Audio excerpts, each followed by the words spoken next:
नमस्कार मैम, मैं माँ भुवनेश्वरी से ज्योतिष एवं वास्तु संस्था से दिव्यांशी एज अ पॉडकास्ट की विशेष पॉडकास्ट है आज आप लोगों का। तो आज इस पॉडकास्ट में आप हमें कुछ ऐसी नॉलेजेबल बातें बताएंगी जो हमारे सुनने वाले, देखने वाले, यंग, नए सारे समझना चाहेंगे कि इन विधाओं पे जो काम होता है वो कैसे होता है। आप लोगों की इतनी सारी मोडालिटीज पे आप विशिष्टताएं हासिल करके बैठे हैं, तो उनमें थोड़ा थोड़ा नॉलेजेबल आप शेयर करेंगे। तो जैसे मैम आपका है वैदिक पे है, नक्षत्रों पे है और डिग्रियों पे आपकी बहुत महारत हासिल है, तो मेरा उससे रिलेटेड आपसे एक सवाल ये है कि जो वैदिक में कुंडलियों में हम प्लैनेट्स रखते हैं, उस प्लैनेट्स की जो डिग्रियां हैं वो कैसे हमें मदद करती हैं, हम उनका प्रिडिक्शन कैसे देख सकते हैं डिग्रियों के थ्रू। तो आप मुझे उसके बारे में थोड़ा बहुत बहुत शुक्रिया आपके इस मीडियम पे बुलाने के लिए। और प्लान हमारे इसमें प्लैनेट्स होते हैं, सबकी डिग्रियां होती हैं और लग्न होता है। लग्न जिस डिग्री पे होता है उसके आसपास की डिग्रियों में जो भी ग्रह होते हैं वो बहुत ज्यादा एक्टिव और हाईलाइट हो जाएंगे, भले ही वो कमजोर हो या नहीं हो या अच्छे हो फिर, लेकिन डिग्रियों से दृष्टियां भी होती हैं। जैसे कि मान लीजिए आपका सूर्य 19 डिग्री का है, ठीक है, और राहु भी 19 डिग्री पे है। ऐसे दृष्टि नहीं है देखने की जो हमारी होती हैं दृष्टियां, बहुत सारी की 7वीं दृष्टि है, 5वीं 9वीं दृष्टियां हैं, शनि की 10वीं दृष्टि है, तीसरी दृष्टि है, मंगल की 4थी 8वीं दृष्टि है। यही दृष्टियां सबको पता है, लेकिन उस डिग्री में जो ग्रह है वो अपनी ही डिग्री पे देखेगा। जैसे सूर्य 19 डिग्री का मैंने बोला और राहु 19 डिग्री का बोला, तो ऐसे वो 9वीं और पंचम दृष्टि से नहीं देख रहा है।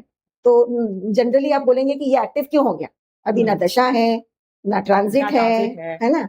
तो ये डिग्रियों की, जब भी कोई भी ग्रह उस डिग्री पे आएगा, चाहे कोई ग्रह हो, किसी ग्रह की 19 डिग्री होगी तब वो ग्रह एक्टिव हो जाएगा जी, चाहे वो एक ही हाउस में हो या अलग, कहीं पे भी हो। डिग्री 0 से 30 डिग्री के बीच ही ग्रह चलेगा जी। तो जब वो किसी भी डिग्री में आएगा और वो डिग्री आपकी कुंडली के किसी भी ग्रह में होगी, लगन पे होगी, लगन की डिग्री होती है, वो बहुत इंपॉर्टेंट होती है।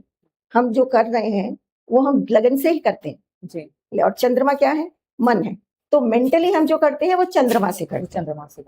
और ऐसे ही जब चंद्रमा किसी भी ग्रह के ऊपर उस डिग्री पे आता है, जैसे मंगल पे चंद्रमा जब आता है तो आप देखेंगे आपके माइंड में डिस्टर्बेंस आएगा, कुछ देर के लिए आएगा, क्योंकि चंद्रमा बहुत फास्ट ग्रह है, वो फटाफट घूम जाएगा। तो जब उसको टच करेगा ना, मे भी आधे घंटे के लिए आए, आपको बहुत रेस्टलेसनेस फील होगी। जब वो मून राहु के ऊपर की डिग्री पे आएगा आपको बहुत रेस्टलेसनेस फील होगी। शुक्र पे आएगा तो आप बिना मतलब खुश होंगे, बिना रीजन के, बहुत आपको अंदर से खुशी मिलेगी। तो डिग्रियों, ये बहुत कम लोगों को पता है बात, तो ये इससे हम प्रिडिक्शन भी करते हैं। तो मैम जैसे कि डिग्रियों में ट्रांजिट भी होता है, ट्रांजिट क्या है, हर ग्रह घूम रहा है जी। 0 से 30 डिग्री का एक हाउस है तो वो हमेशा 0 से 30 डिग्री पे ही रहेगा, 31 डिग्री होती ही नहीं हमारे इसमें, राइट।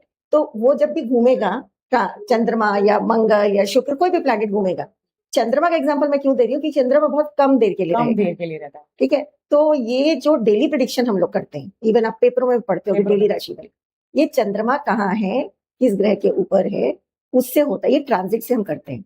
तो हम डिग्रियों में भी ट्रांजिट देखें और उससे भी हमारी प्रेडिक्शन और डिटेल में आ जाएगा। और ये कितनी एक्यूरेट होती है मैम? ये बिल्कुल एक्यूरेट 100% एक्यूरेट होती है। इस पे हम डेली बेसिस के इवेंट देख सकते हैं। आप देखोगे डेली बेसिस पे, अगर आप अपना, मैं तो डेली प्रेडिक्शंस कई क्लाइंट्स के करती हूँ, तो वो पूछते हैं ना कि एक आधा घंटे के लिए मेरा बीपी एकदम बढ़ गया था, आप ऐसे सुनोगे, और उसके बाद ऑटोमेटिकली नॉर्मल हो गया।